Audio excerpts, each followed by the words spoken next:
Can you add a Tesco gift card to Apple Wallet? As of October 2025, you cannot directly add a Tesco gift card to Apple Wallet.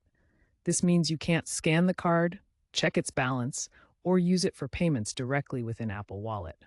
Unlike some other retailers, Tesco hasn't integrated its gift cards with Apple's digital wallet system. You'll need to use alternative methods, which we'll cover in the next section. Since direct integration with Apple Wallet isn't available, here's how to use your Tesco gift card effectively.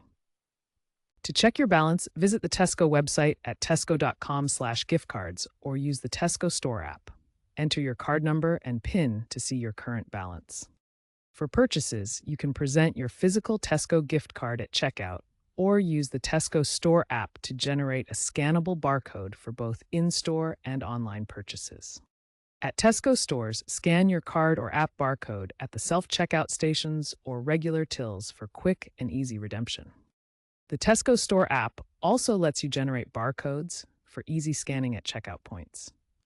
While Apple Pay is widely accepted at Tesco stores for regular debit and credit cards, it cannot be used directly with Tesco gift cards.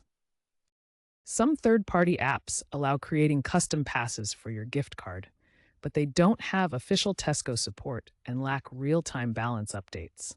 Keep an eye on future updates, as Tesco may eventually integrate with Apple Wallet.